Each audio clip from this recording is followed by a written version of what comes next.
And we're going to talk some Notre Dame football recruiting with Mike right now. Let's start things off, Mike, with spring practice now over.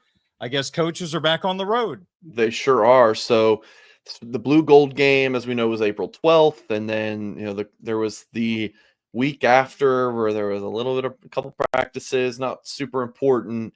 And then a week to kind of, have any exit interviews or you got the portal opening, all that. And then on Monday, April 28th, the coaching staff hit the road. The head coach can't go out during the road. This is the spring evaluation period. The head coach is not able to go out. Usually in the month of May, it's in the past, it's been like, where in the world is Marcus Freeman today? It's like you can do a map of the United States with pins and all these different cities and states across the country. That's been Freeman in the past. So we'll see what he's up to. This year it's like, oh, he's at the Knicks game and now he's speaking to the Notre Dame club out in Los Angeles, whatever the case may be. That's kind of Freeman in the spring. So it's interesting because not all of the coaches are on the road. Like on Monday, Chris Ash, the defense coordinator, was on the road, but Denbrock was, and I'm guessing that Denbrock won't be on the road a ton and Chris Ash might go on. So the coordinators aren't going to be on the road all the time, and that even includes special teams coordinator Marty Biaggi, but that allows for like defensive line assistants, Nick Sebastian, a defensive back assistant, Javon Codlin, a couple guys who maybe Notre Dame fans don't know a ton about, but are very important to the recruiting process for the Fighting Irish at those positions. So it allows for different guys to go on the road. Like I think director of recruiting Carter Almond could go on the road. So you pull some guys off, you put more on, just more people to go out on the trail for the Fighting Irish, Darren. But I wanted to talk about a few important stops that the Notre Dame staff had on Monday. The aforementioned Codlin and defensive backs coach Mike Mickens had a home visit, I was told, with Joey O'Brien, the key defensive back target, could play safety, could play corner at the next level. He's from LaSalle College in Pennsylvania, nation's number 70 overall player, number 5 safety. Again, 6'4", 180 pounds. Notre Dame would love to have him at corner because that's just a unicorn of a player to play corner at that size. But he easily could play safety at the next level. So Notre Dame really excited about him. I've been, projecting him to the Fighting Irish for over a year now, and Notre Dame is battling some big time programs for him, Darren, with official visits set with Notre Dame, Tennessee, Oregon, Clemson, and Penn State.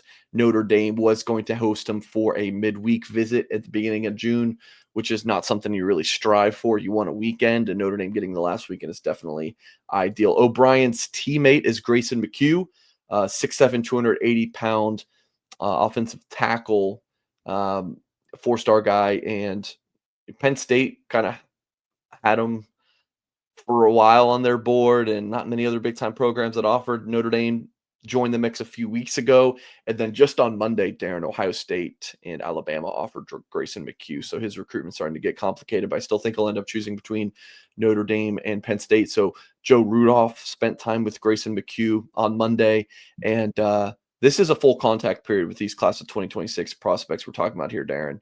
So Notre Dame is able to sit down with them, like Brian Bonner from Valencia, California, Valencia High School. Running backs coach Jawan Sider had a full-on home visit with him on Monday. This is the nation's number 102 overall player, number 7 running back in the country.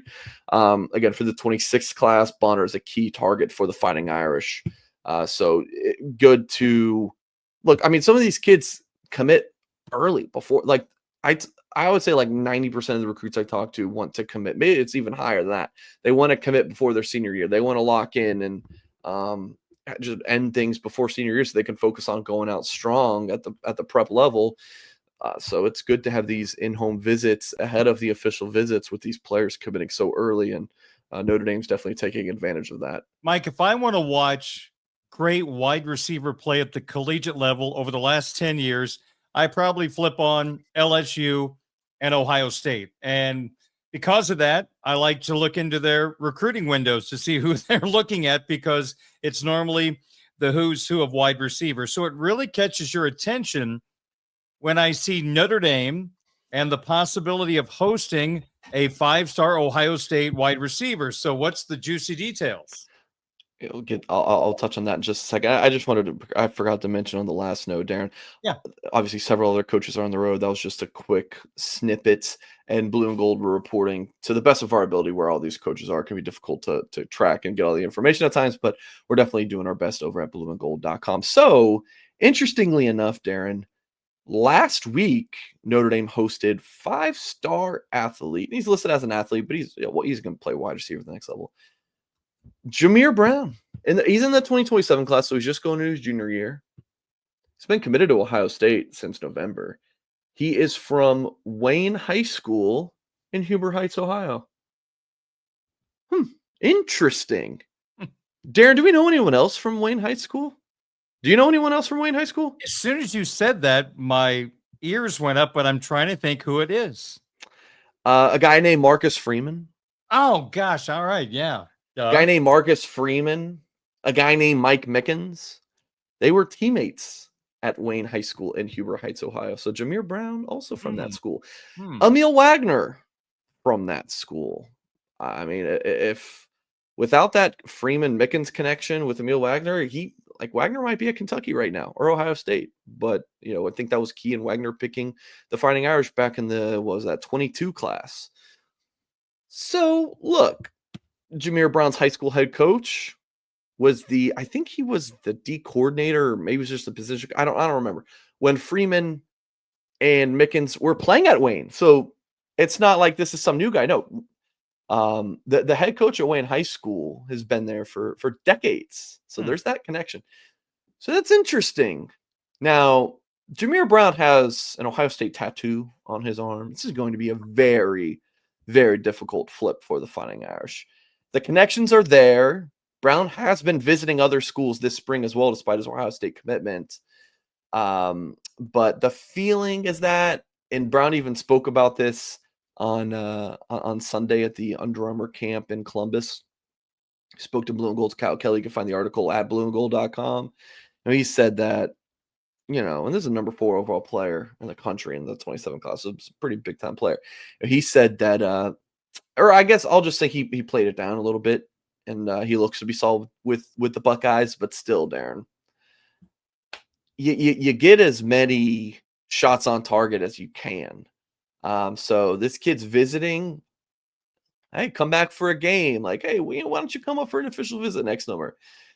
Oh, even if he's got an Ohio State tattoo on his arm, Darren, keep recruiting him. I mean, Jir Brown, we saw him at Irish Invasion last year. And for a kid who was just a freshman going into his sophomore year, is outstanding. And Notre Dame offered him that day, if I recall correctly. So is it a long shot? Yeah, probably. But Notre Dame just hosted a 5-star wide receiver commit. So all the Ohio State fans in the comments and the tweets and everything, you can give me the context. Yes. He's pretty solid to the Buckeyes.